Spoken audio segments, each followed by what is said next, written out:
এরকম হয়ে যাবে। কি হচ্ছে আজকাল চেহারাগুলো সব এসব ফ্যাটি লিভারের জন্য হচ্ছে। কি গো আমার অসুবিধা হচ্ছে নাকি? যে আবহাওয়া আসছে সামনে রোজা, তাই একটু রোজালে বলবো বলে একটু বলছি। আমার নবী পাক সাল্লাল্লাহু আলাইহি ওয়াসাল্লাম সপ্তাহে দুটো করে রোজা রাখতেন। এই যে শাবান মাস চলছে এখনো, এই মাসে পুরো এক মাসও নবী রোজা রেখেছে, কখনো কখনো আবার রোজার মাসও রেখেছে। জোরে বলুন সুবহানাল্লাহ। তোমরা অতটা রাখতে হবে না, এক মাস ফরজ ওটা রাখো আর সপ্তাহে একদিন করে রাখা অভ্যাস করো। যদি বলেন কেন, আর একটা সিগন্যাল দিয়ে যাচ্ছি তোমাদের ঘরে, সেদিন বেশি দূর নয়, খুব শিগগিরই পুরো পৃথিবী জুড়ে খরা দেখা দেবে। সেদিন আর বেশি দূর বলো বলো নয়, পুরো পৃথিবী জুড়ে খরা দেখা দেবে। মানুষ পাবে না খাবার। আমার দেশের যা খাবার মজুদ আছে, আমার দেশের খাবার এক বালা কি দুবালা যাবে, শেষ হয়ে যাবে। শুনছেন তো নাকি? পুরো দেশে খরা দেখা দেবে, পুরো পৃথিবীতে খরা দেখা দেবে। কিয়ামতের একটা বড় আলামত। আর সেদিনটা কিন্তু বেশি দূর নয়। নবী পাক যা নমুনা বলে গেছে সব মাইকে বলা যায়নি বাপ, ঘটনা ঘটছে সব। অতএব যাদের রোজা রাখা অভ্যেস আছে, তাদের কাছে যদি একটা রুটি থেকে একটা রুটিকে 3 দিন চালিয়ে দেবে, বুঝাবার জন্য বলছি। একটা খেজুরে তাদের কাজ মিটে যাবে। আর যাদের সবসময় 2 হাতে খাওয়া অভ্যেস, তারা কি করবে? পাথর চাটকে যা রাস্তায় যে বই ওপরে পাথর চাট, হদ্দম খেয়েছিস, এতিম গরিব বিধবা দেখা দেখিনি, যার পেয়েছিস খেয়েছিস খা। এবারে এসব গরিবদের বদয় হবে, চিন্তার কোনো কারণ নেই। কিন্তু যারা রোজা রাখে তাদের অসুবিধা আছে, আমরা খুশিতে আছি, আমাদের কোনো অসুবিধা নেই। তো আমাদের কোনো অসুবিধা নেই, পানিটা পেয়ে গেলেই হয়ে যাবে। কি পানি পেয়ে গেলেই হয়ে যাবে। তবে এটাও শুনে রেখে দাও, পানিরও লিয়া নামছে। শুনছো তো নাকি? মানে সাইজ করবে খোদা এবারে ভালো, তারে চিন্তার কোনো কারণ নেই। ইমানদারদের আবার চিন্তা কিসের? আমাদের কোনো চিন্তা আছে নাকি? হ্যাঁ জোরে বলো। ইমানদার যদি হও, চিন্তা কিসের? ইমানদার হাত উঠাতে দেরি, আল্লাহ দিতে দেরি করে না। জোরে বলুন সুবহানাল্লাহ। বাপেরা, নওজোয়ান তরুণেরা, এবারে চলে আসেন আমার ধর্মীয় বিষয়ে আলোচনা। ইসলাম রোজা কেন রাখতে বলেছে, বিজ্ঞান ভিত্তিক তোমাকে জানিয়ে দিয়ে গেলাম। এর পাশাপাশি আবার জানিয়ে দিয়ে যায়, এ যুবকেরা, তরুণেরা, বাপেরা, আল্লাহ নবী জানিয়ে দিয়েছে, কাল কিয়ামতের ময়দানে যেদিন সবাই নফসি নফসি করবে, ওই কঠিন ময়দানে মাশরে দাঁড়িয়ে থাকবে। এই ময়দানে মাশরে আল্লাহ পাকের আরশের উপরে একদল বান্দা বান্দীরা নিশ্চিন্তাতে জান্নাতি খানা খেতে থাকবে। ফেরেশতারা দেখে বলতে লাগবে, ও রব্বি আল্লাহ, ইরা কারা? এই ময়দানে মাশরে যেখানে সবাই নফসি নফসি করছে, আপনার এই বান্দা বান্দীগুলো নিশ্চিন্তাতে জান্নাতি খানা খাচ্ছে। ইরা কারা? ইরা কারা? আমার আল্লাহ পাক জানিয়ে দেবে, আমার ফেরেশতারে, এরা হলো তারা দুনিয়া জমিনে যারা আমি আল্লাহ আমার খুশির জন্য খাদ্য থাকার পরও রোজার মাসে দিনের বেলা খাইনি, অর্থ থাকার পরও রোজার মাসে দিনের বেলা খাইনি, বাজারে গেছে কত মানুষ খেয়েছে, আমার বান্দা গুলো দেখেছে, কিন্তু আমি আল্লাহ আমার খুশির জন্য খাইনি। আমি আল্লাহ আমার হুকুমকে যথাযথ পালন করেছে। এমনকি মাগরিবের সময় হয়েছে, ইফতারকে সামনে নিয়ে বসেছে, আমার বান্দা খিদার জ্বালা পেট জ্বলতে লেগেছে, পিপাসাতে বুক ফেটে যেতে লেগেছে, পানিও রয়েছে, ইফতারও রয়েছে, খেলে কেউ বাধা দিবারও না, কেন বান্দার ওটা ক্ষমতা রয়েছে, আমি খেলে তুমি কি করবে? কিন্তু তথাপিও বান্দা আমি আল্লাহ আমার খুশির জন্য খাইনি, আমাকে রাজি করার জন্য অপেক্ষা করেছে। আযান যখন দিয়েছে, আযান দিবার সাথে সাথে বান্দা আমাকে কিন্তু ভুলে যায়নি। আমি আল্লাহ আমার নাম নিয়েছে, আমার নাম নিয়ে বিসমিল্লাহ বলে নিয়ত করে বান্দা তারপরে ইফতার করেছে। আমি আল্লাহ আজকে দিনে আমার বান্দাকে তাই নিশ্চিন্তাতে জান্নাতি খানা খাওয়াচ্ছি। আরো জোরে বলুন সুবহান। চিন্তা করে দেখুন, এক তো সুস্থ শরীর হবে, আবার এত বড় একটা নিয়ামত পাওয়া যাবে যেদিন সবাই নফসি নফসি করবে, সেই দিনে আপনি নিশ্চিন্তায় জান্নাতি খানা খাবেন। রোজা তাহলে কত বড় নিয়ামত, রহমত, বরকত, মাগফিরাত, নাজাতের মাস হলো রোজা। আল্লাহ নবী বলেছেন যে রোজা পেল সে নিজেকে জান্নাতি বানাতে পারলো না, এর থেকে বড় হতভাগ্যবান আর কেউ নেই। মানে রোজা যদি পাওয়া যায় সে জান্নাতে যাবার জন্য ব্যবস্থা করে নিতে পারবে। রোজা এত বড় নিয়ামতের মাস, জোরে বলুন সুবহানাল্লাহ। এই মাসে আল্লাহ কোরআনকে নাজিল করেছে, জোরে বলুন সুবহানাল্লাহ। সেই মাস মহব্বতের সঙ্গে পালন করে, আদবের সাথে পালন করে, পাক পবিত্র ভাবে থাকবে, নামাজ রোজা কোরআন তিলাওয়াতের মধ্যে থাকবে।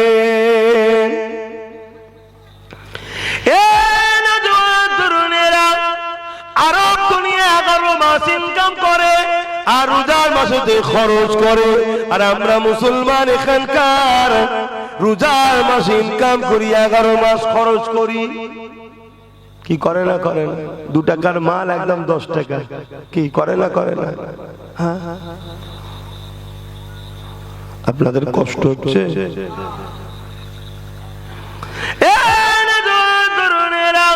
মনে রাখবেন এই রোজার মাসে যে একটা দিন আছে, একটা রাত আছে, কদরের রাত বলা হয়, যে রাতকে আল্লাহ তোমার নিয়ামতের রাত করেছে।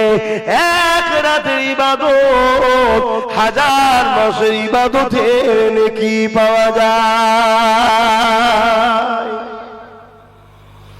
আল্লাহ নবী জানিয়ে দিলেন আমার উম্মত উম্মতীদের হায়াত কম হবে, এই জন্য আল্লাহ পাক এমন বিশেষ বিশেষ দিন রাত দিয়েছে, যে দিন রাত কোনদিন নফল ইবাদত, রোজা, কোরআন তেলাওয়াত আল্লাহ পাকের বান্দাগিতে কাটালে আল্লাহ পাক তাদেরকে অনেক বড় বড় মাকাম দেয়। এ যুবকেরা, তরুণেরা, বাপেরা, এ নবী পাকের প্রেমিকেরা, এই রোজা মাসকে আল্লাহ কত নিয়ামত করেছে।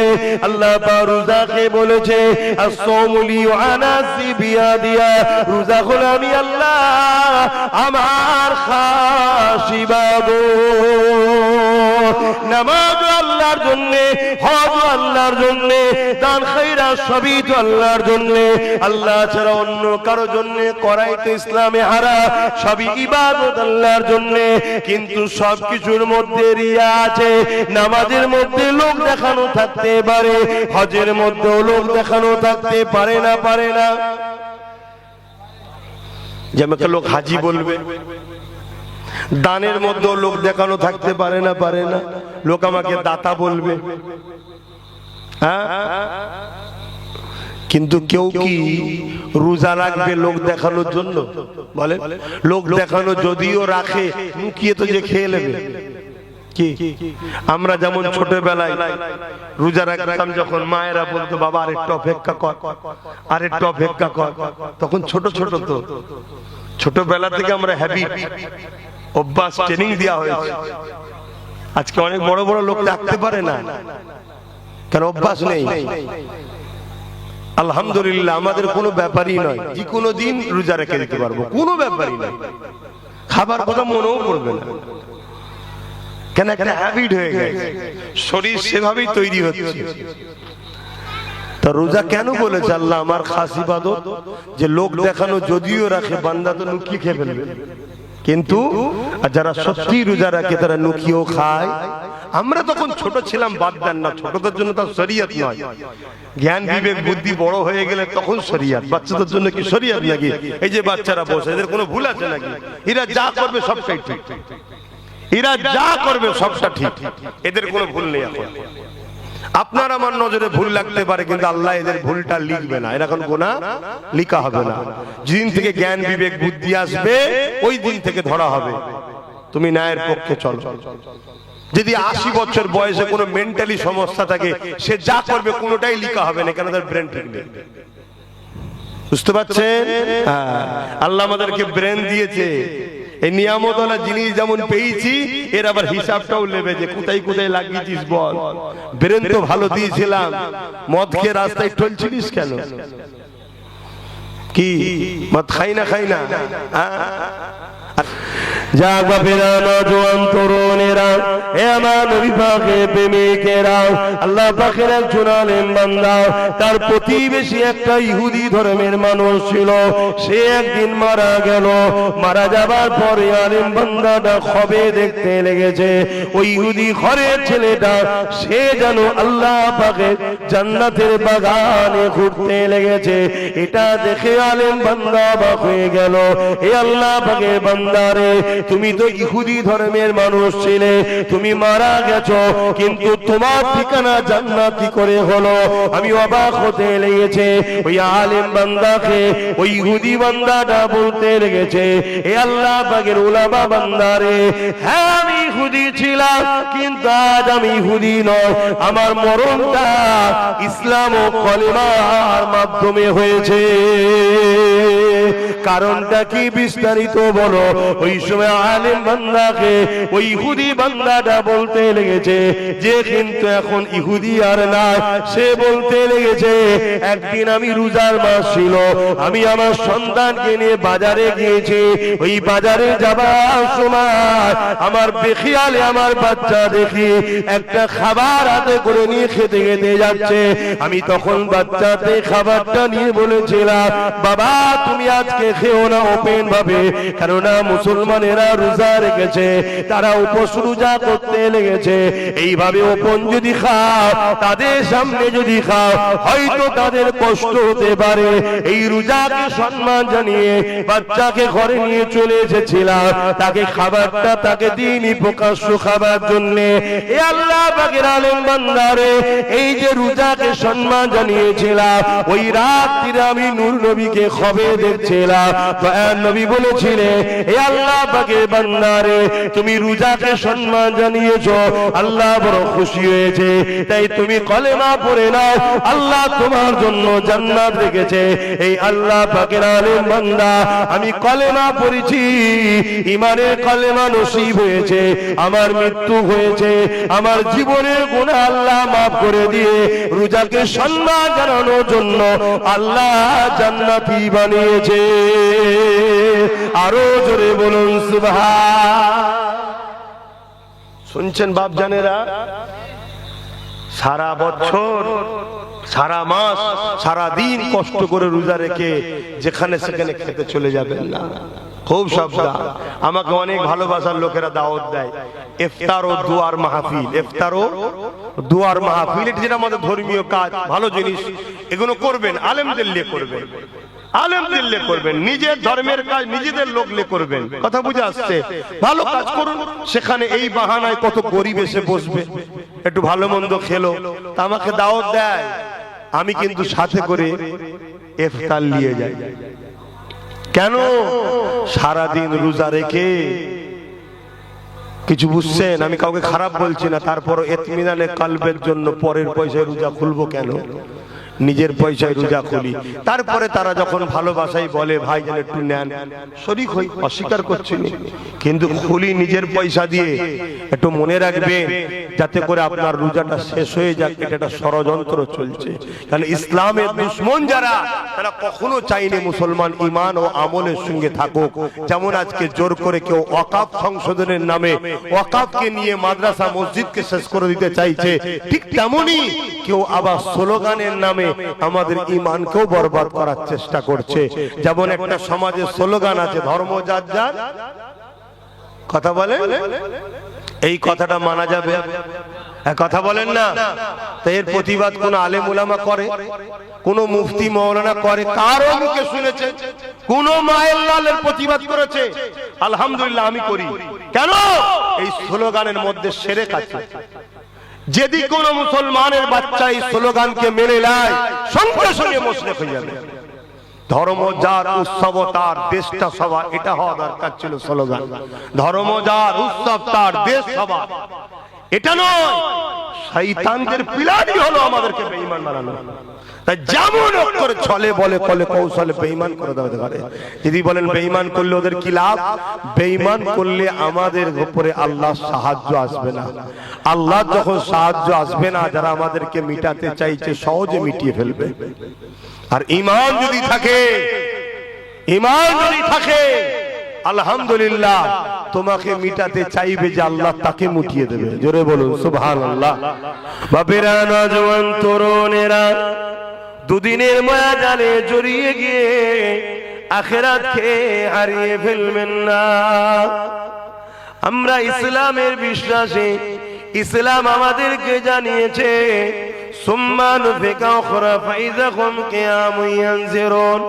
মৃত্যু আমাদের শেষ নয়, মৃত্যু হলো একটা মাধ্যম খাতা জমা দিবার। আমলের খাতার বন্ধ হয়ে গেল। যেমন দেখবেন আমরা দুনিয়ায় পরীক্ষার হলে যাই পরীক্ষা দিতে, ঘন্টা বাজলে খাতা জমা পড়ে যায়। কেন ভাই পরীক্ষা দিতে এসেছেন? যে কোনো কামিয়াবির আগে একটা পরীক্ষা দিতে হয়, তাই তো নাকি? তা পরকালের কামিয়াবির আগে আপনাকে দুনিয়াতেও একটা পরীক্ষা দিতে হবে। তাই এই পরীক্ষার জন্য আল্লাহ দুনিয়াকে পরীক্ষার হল বানিয়েছে। এত কথা বললে হবে না। পরীক্ষার হল বানিয়েছে। এখানে ততদিন পর্যন্ত আমাদেরকে আল্লাহ পাঠিয়েছেন পরীক্ষা নিবার জন্য, বান্দা আমার জন্য কি করে, আমার হুকুম মেনে চলে কিনা দেখব। মানুষের মতে চলে না আমি সৃষ্টিকর্তা আমার মতে চলে, এই পরীক্ষা নিবার জন্য আল্লাহ পাঠিয়েছে। মৃত্যুর মাধ্যম দিয়ে আমাদের আমলনামা বন্ধ হয়ে যাবে, খাতা ক্লোজ হয়ে গেল। কে কতদিন কবরে থাকবে আল্লাহ জানে, কিন্তু বিচারের একটা দিন আছে। দুনিয়ায় যেমন রেজাল্ট আউট হওয়ার একটা দিন আছে, ওটা বিচারের দিন, রেজাল্ট আউট হবার দিন। শুনছেন? ওটা কোথায়? ময়দানে মাহশর।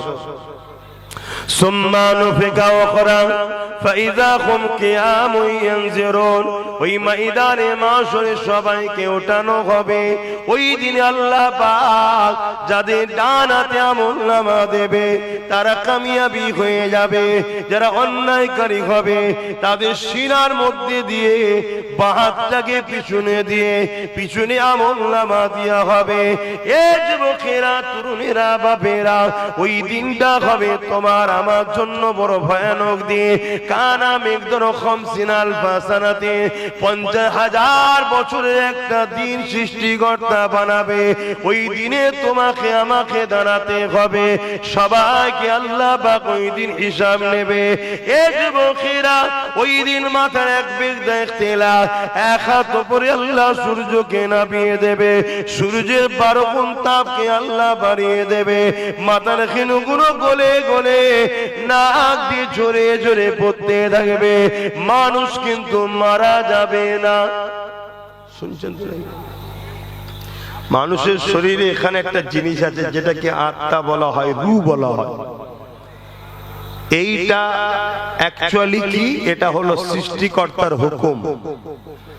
মায়ের পেটে যখন আমাদেরকে তৈরি করেছেন সৃষ্টিকর্তা, 120 দিন পর এই বডির মধ্যে সৃষ্টিকর্তা এই রূহ বা আত্মাকে ফুঁকে দেয়, পাঠিয়ে দেয়। তখনই আমরা মায়ের পেটে লড়ালড়ি শুরু করি। ডাক্তারখানায় মা যায়, এখন দেশ বিজ্ঞান তারাক্কি করছে, মেশিন লাগায়, মায়ের কানে দেয়, মা শোনে, বাচ্চা নিঃশ্বাস নিচ্ছে, টানছে, ছাড়ছে, মায়ের দিলটা বড় খুশি হয়ে যায়। জোরে বলুন সুবহানাল্লাহ। দুনিয়ায় যতদিন থাকার আব্বাস সিদ্দিকী ততদিন এটা আমার শরীরে থাকবে। আমার হাত কেটে গেলেও এটা যদি আল্লাহ না চায় এটা বেরোবে না, অতএব আমি বেঁচে থাকবো। আর হাত থাকবে, এটা যদি সৃষ্টিকর্তা চায় ডেকে নেয় আমি আর থাকতে, এটা হলো মূল। আর এ শরীরে কারো কথা শুনবে না, এ সৃষ্টিকর্তার হুকুম। সৃষ্টিকর্তা যখন ডাকবে এ তখন বেরিয়ে যাবে। মৃত্যু আমাদের হয় বডিটাকে আমরা নিয়ে গিয়ে কাফন পরিয়ে, গোসল দিয়ে, কাফন পরিয়ে, আদবের সাথে জানাজা দিয়ে মাটি দিয়ে আসি। সৃষ্টিকর্তা এটাকে বার করে নেয়, আবার পাঠায়। কবরে যখনই চলে যায়, আমরা 40 কদম চলে আসি, এই রূহ আবার আসে, সৃষ্টিকর্তা পাঠায়। তখন আমরা কবরে বসে যাই উঠে। সৃষ্টিকর্তা তিনি, তিনি শাইউন কাদির।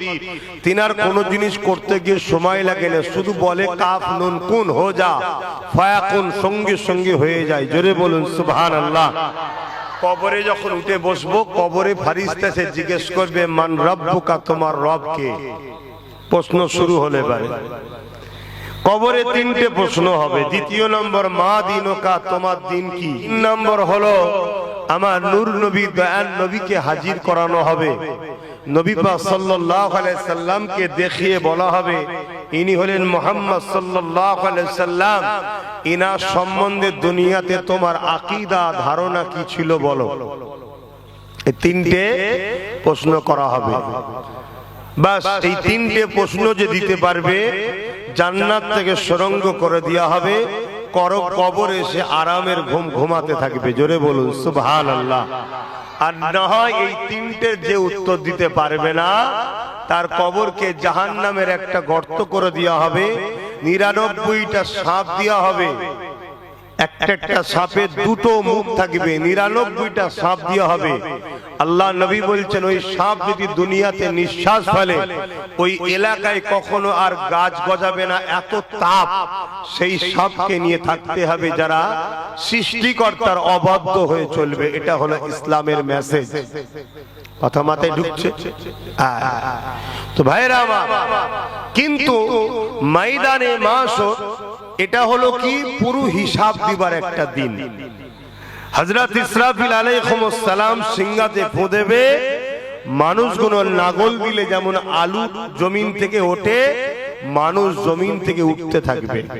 সে যেই হোক, তাকে বাঘাও যদি খেয়ে ফেলে, প্লেনে যদি ক্রাশ হয়ে যায়, আগুনে যদি পুড়িয়েও দেয়, উঠবে কিন্তু মাটির তলা থেকে। যদি বলেন কেমন করে? বাঘ যদি খেয়ে ফেলে, বাঘের পেট থেকেও তো সবকিছু বাইরে মাটির তলাতেই যাবে। বাঘটা মারা গেল, সেই মাটিতেই সে আস্তে আস্তে খেয়ে নেবে, মাটিতেই চলে যাবে। এমনকি প্লেনে যদি ক্রাশ হয়ে যায় এবং যদি পুড়িয়ে দেওয়া হয়, ওই ছাইগুলো সেই মাটির তলাতেই যাবে। ধুয়ে পানিতে হলেও সাগরের নিচেতেও যে যাবে মাটির তলাতে। তাই সবাইকে মাটির তলা থেকেই উঠানো হবে। এ সম্বন্ধে খোদা কোরআনের মধ্যে বলেছেন মিনহা খালাকনাকুম ওয়া ফিহা নুঈদুকুম ওয়া মিনহা নুখরিজুকুম তাহারাতান উখরা। এই মাটি থেকেই তোমাকে সৃষ্টি, এখানে বাপ আদম আলাইহিস সালামকে সৃষ্টি করা এবং এই মাটি থেকেই উঠানো হবে। কথা বুঝে আসছে? সে যেই হোক, সবার শেষ কিন্তু মাটির তলা থেকেই হবে। তো যাক, ওই দিন হবে কতদিন? কানা মিকদারু 50 আলফা সানাতিন, 50,000 বছরের একটা দিন হবে। সৃষ্টিকর্তার ক্ষমতা আছে না নাই? এটা আওয়াজ দিয়ে বলুন। হ্যাঁ, যেমন দাজ্জাল যখন আসবে, দাজ্জাল কানা দাজ্জাল জানেন তো নাকি? শয়তানদের বাদশা হবে সে। সমস্ত শয়তানরা তাকে সাপোর্ট করবে। পুরো পৃথিবী জুড়ে শয়তানগুলো দাজ্জালের পক্ষে মিশন চালাচ্ছে। যেমন দাজ্জালের মেন যারা হবে, তারা এখন থেকে চেষ্টা করছে দাজ্জালের বিস্তার কি করে করা যায়। আর দাজ্জাল সেদিন আসবে যেদিন দুনিয়াতে একটা খরা দেখা দেবে, মানুষ ভিখারি হয়ে যাবে, গরিব হয়ে যাবে। তখন দেখবেন দাজ্জালের আবির্ভাব নিকটবর্তী। অলরেডি আমাদের পয়সা থাকার পরও আমরা তো এখন বেশিরভাগ লোকই ভিখারি হয়ে গেছি, হাত পাতা আমাদের অভ্যাস হয়ে গেছে। সব থাকার পরও যেখানে সেখানে হাত পাতি আমরা, কি এরা অভ্যাস আছে না নাই? এটা একটা পরিকল্পনা, দাজ্জালদের একটা প্ল্যান, মানুষকে ভিখারি বানাও, ভিক্ষা করার মেন্টালিটি তৈরি করো। কেন? দাজ্জাল এসে মানুষকে সোনা দানা হিরে মতি দেবে, বিনিময়ে দাবি করবে তোমরা আমাকে খোদা বলে মানো। আল্লাহ নবী বলছেন শোনো, তোমাদের খোদা তিনি চোখে কানা হবে না, দাজ্জাল এক চোখে কানা হবে এবং তার কপালে লেখা থাকবে কাফ ফেরে। কথা বুঝে আসছে? এ কোন রসুল নমুনা দিয়ে গেছে। সে একটা যুবককে ধরবে, ধরে তাকে টুকরো টুকরো টুকরো করে এক জায়গায় পুরো মিশিয়ে দেবে। মিশিয়ে দিবার পরে বলবে এই ওঠো, সঙ্গে সঙ্গে যুবকটা আবার জিন্দা হয়ে যাবে, দাঁড়িয়ে যাবে। যে বলবে বলো, আমাকে খোদা বলে মানবে? আমরা তো সামান্য কিছু চমৎকার দেখলেই তাকে বলে ফেলি আল্লাহর ওলি। হ্যাঁ, তার পিছনে ছুটি। অত সহজ নয়। ওই যুবকটা তখন বলবে, শোনো, তোমার উপরে আমার বিশ্বাস আগে থেকেই ছিল, তুমি হলে কাফের, দাজ্জাল। তবে তুমি আমাকে যে জিন্দা করিয়েছো, করে যে দেখাচ্ছ, এটা অবশ্যই আমার আল্লাহ আমার ইমানের পরীক্ষা নিচ্ছে। আমাকে বাঁচিয়েছেন যিনি, তিনি হলেন সৃষ্টিকর্তা আল্লাহ, তুমি নয়। জোরে বলুন সুবহানাল্লাহ। কিন্তু আমাকে খোদা পরীক্ষা দিচ্ছে, আমি তোমায় খোদা বলে মানি কিনা। কেন আমার খোদার প্রয়োজন হয়নি জমিনে নেমে এসে বান্দাকে বলবে আমায় খোদা বলে মান, আমায় খোদা বলে মান, আমায় খোদা বলে মান, আমায় খোদা বলে মান।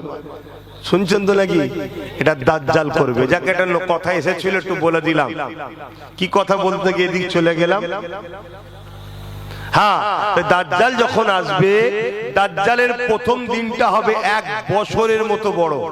আমরা যে 1 বছর কাটাই, এরকম 1 বছরের মতো বড় একটা দিন হবে। তারপরের দিনটা হবে 1 মাসের মতো। কথা বুঝে আসছে? তাহলে দাজ্জাল দুনিয়াতে আসবে, সে যাতে সব জায়গা ভ্রমণ করতে পারে অল্প দিনের মধ্যে, আল্লাহ সময়কে রুকে দেবে। একটা দিন হবে 1 বছরের। সৃষ্টিকর্তা তিনি, যিনি সময়কে রুখে দিবার ক্ষমতাও রাখেন। জোরে বলুন সুবহানাল্লাহ।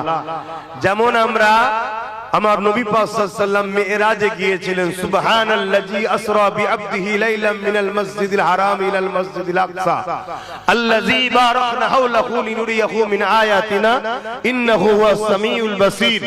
আমার রাসূল পাক সাল্লাল্লাহু আলাইহি ওয়াসাল্লাম যে মিরাজে গিয়েছিলেন, রাতের কিছু অংশে, একটা জিনিস বুঝাতে গিয়ে একটু বুঝাচ্ছি চারিদিকে, রাতের কিছু অংশে মসজিদে হারাম থেকে মসজিদে আকসা প্যালেস্তাইনে, ওখান থেকে সিদরাতুল মুনতাহা 7 তবক আসমান পার করে আবার সেখান থেকে আল্লাহর আরশ, আমার নবী রাতের কিছু অংশে ঘুরে এসেছে। জোরে বলুন সুবহানাল্লাহ। খুব যুক্তি সহ আপনাদেরকে, বিজ্ঞান দিয়ে একটা আপনাদেরকে জিনিস বুঝাচ্ছি। আমার হাতে এটা কি আছে? ঘড়ি। এতে দেখুন 3টে কাঁটা আছে, তাই তো নাকি? 3টে কাঁটা আছে, মেশিন পত্র সব রয়েছে, কিন্তু এর মেন জান কোনটা? ব্যাটারি। ব্যাটারি যদি না থাকে, ধরুন এক্ষুনি ব্যাটারিটা বার করব, যে কাঁটাটা যেখানে আছে সে কাঁটাটা সেখানেই দাঁড়িয়ে যাবে, ঠিক না?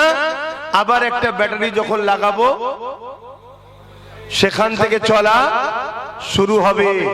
আমার আল্লাহ এ কায়নাতের জান মোহাম্মদ রসুলকে করেছে। জোরে বলুন সুবহানাল্লাহ। নবী যখন দুনিয়া থেকে বেরিয়ে চলে গেলেন, এ দুনিয়ার প্রত্যেকটা জিনিস যেখানে যেভাবে ছিল সেইভাবে দাঁড়িয়ে রয়ে গেছে। কতক্ষণ সময়, কত টাইম লেগেছে আল্লাহ ভালো জানে।